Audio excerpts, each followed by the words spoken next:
babes, welcome back. I hope you're all well. So today's video is going to be an update on the PayPal scam. If you have not watched the video where I explained to you guys what happened to me when I sold my Chanel bag through PayPal, then I would highly suggest you pause this video right now and go check that video out first, because otherwise you're not going to have any idea what I'm talking about here today, and I don't want to go over all of that information again because it's a lot to talk about. So yeah, just go watch that video first and then come back to this video. But yeah, so many of you have requested for me to do an update. I don't think I've ever gotten that many DMs, messages, comments about like a video that you guys wanted me to do. So I'm doing this for you guys because I probably wouldn't have done this again, like done another video on it. So please give this video a thumbs up. But yeah, so I just got back from the post office, literally just sat down in this chair to film this video from the post office. And it's definitely been a journey. Like, it's been just insane. I mean, a lot of ups and downs. I felt like I was very calm at the beginning, and then towards the middle of this whole situation, I got really mad. And so anyways, now I have this package in hand. Obviously, I haven't opened it yet. I'm gonna open it with you guys so we can see together, you know, what's going on. Just right off the bat, it feels like it is the actual bag in this package, just from the weight and stuff like that. But so if you watched the last video, this video right here, I'm just gonna say it's gonna be a little all over the place because it's not like, I don't know, I'm just sitting here talking to you guys. But anyway, so if you have watched the previous video where I talk about how I got scammed, then you know where we left off. And so basically, after I got done filming that video, I received a message from her and she just sent me a tracking number. So she had sent the bag back to me. So I was like, okay, cool. So I just waited, and I waited and waited and waited. And every time I would check the tracking, the package wouldn't really move. Like, it would be scanned, but it never really moved, if that makes sense. Like, it was just kind of stuck in Nashville for a while, and I couldn't really understand why. I got very frustrated, and I talked to other people, and a lot of them were like, man, maybe she gave you a fake tracking number, like people do that. I'm like, what? That is a thing? Like, you can give someone a fake tracking number? So I actually looked it up, and yeah, you can, people. Like, this is another thing. Like, what? I will never, ever, ever sell anything again. Like, I'm so scarred from this, I swear. So, anyways, it just kept getting stuck. I really didn't know what was going on. So one day I went down to my post office because I actually know a lot of the people that work at our local post office because I go there all this time when I like sell things through Poshmark and things like that. They just know me. And so I went in there, I talked to the guy that I know, and he went and checked it out for me, and he's like, oh no, you should be getting it in a couple of days. Like, it all looks good. It's just taking a little longer because of COVID. And he knows my address. So I was like, is it going to the right address? Like, check the address and all of that, because every time I would track the package, it wouldn't show me like where it was being sent to. So he was like, no, it's good. It's gonna come to your address. Like, you'll be fine. You should have it by Monday. Well, Monday came. I still didn't have the package. A couple more days passed. Still didn't have it. And then the girl that had scammed me, or whatever you want to call it, then actually reached out to me, and she goes, I don't want to read all the messages because there were so many after this, but basically she said something along the lines like, you gave me the wrong zip code and the package is like lost, stuck in Nashville or something like that. And when I read that message, I cannot tell you guys why, like, and I'm always like honest with you guys, like, I was so pissed because I feel like texting with people or messaging with people, it's it can get like perceived wrong. Like, sometimes you read things differently. And when I read that, I just felt like, so you are upset now because it just sounded like that. Like, when she sent me that message, it sounded like she was pissed now because I had given her the wrong zip code by mistake. And I'm like, you are pissed at me because I accidentally gave you the wrong zip code when you are the entire reason we are in this situation. Like, what you did was so wrong and just so disgusting. And yeah, you're trying to send it back to me after I begged for it, but like, I was just mad. So my response to her was definitely a little aggressive. I was basically just telling her that I don't really care what she had to do at this point, but that I wanted my bag back, and I didn't care if she had to jump through hoops. Like, I want my freaking bag back. Like, I was pissed.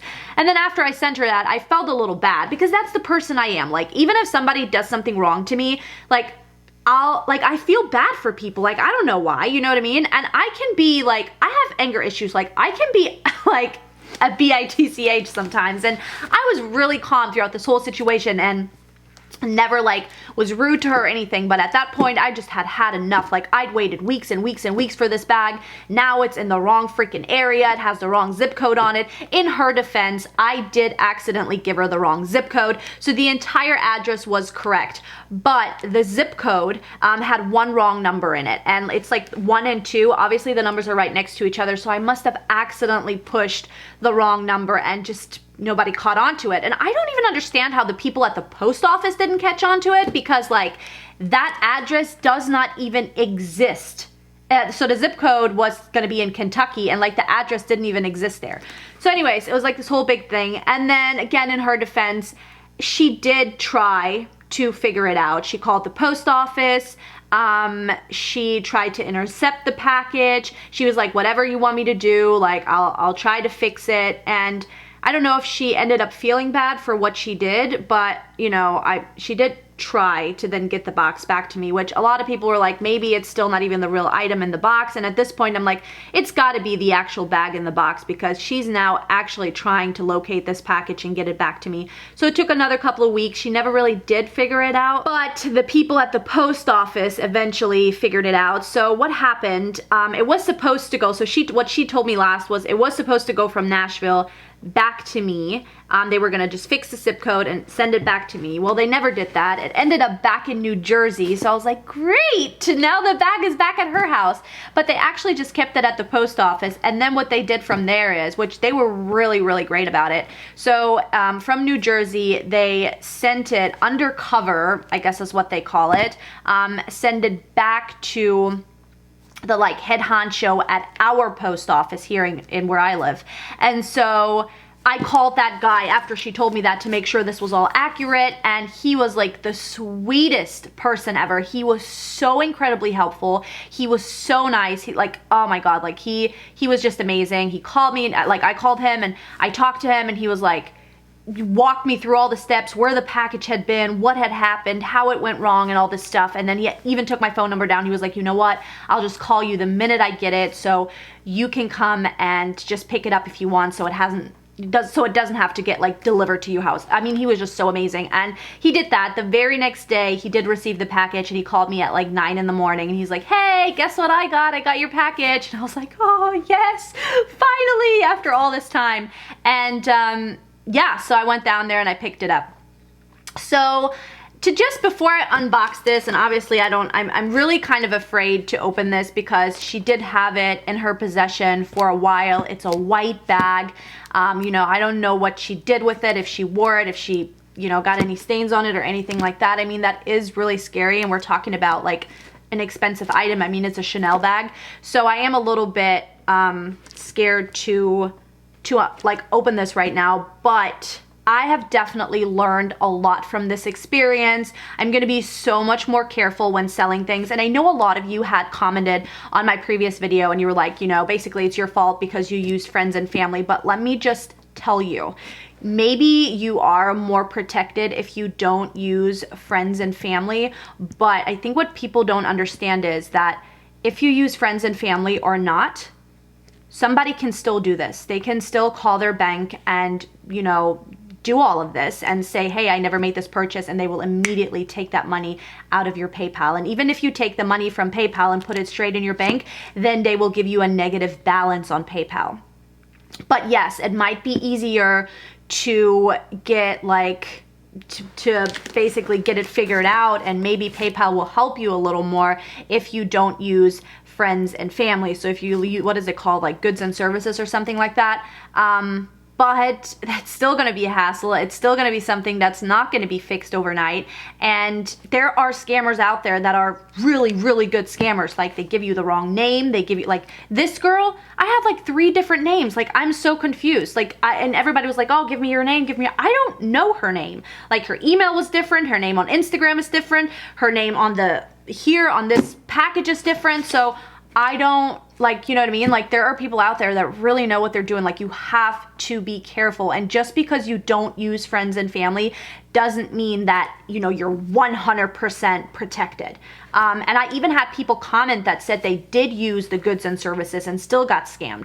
So just be careful. Of course, this can happen with other methods too. Like, it's not just PayPal. You just have to be careful selling your items. I mean, people are out to get you. Like, I am just going to be so much more careful if I ever sell something again. And I know a lot of you also message me, like, if you get the bag back and it's in the same condition, like, are you still gonna sell it?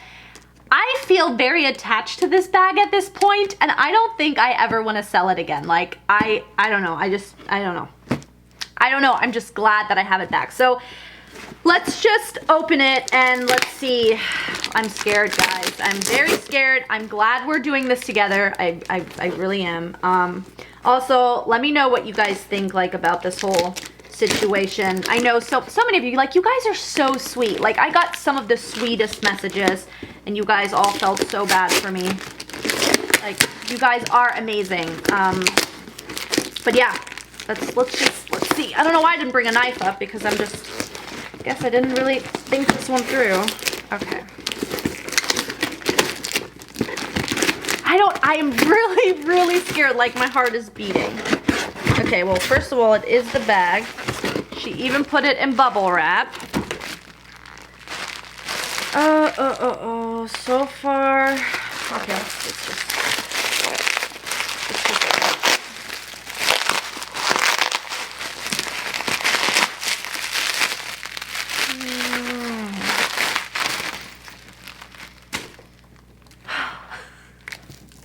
First glance, it looks the exact same. I mean, it's a little smushed because it was in the bubble wrap like that, but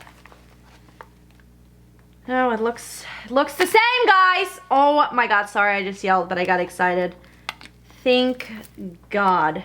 Thank God. Thank God. Thank God. So here she is. Yeah, it's just a little smushed because of the bubble wrap, but I can probably put something in it and bring it back to life. But here she is. OMG. Like, I don't even know. It's over. It is finally over. I got my bag back. Yeah, but it's a little smushed. I don't like that. I'm gonna have to put something in here to bring it back to life. But yeah, I am just really glad that it's finally over. I've waited for this package for so incredibly long. And yeah, thank you guys for following along on this journey, I guess. And yeah, that is it for today's video. Thank you guys so much for watching. Bye.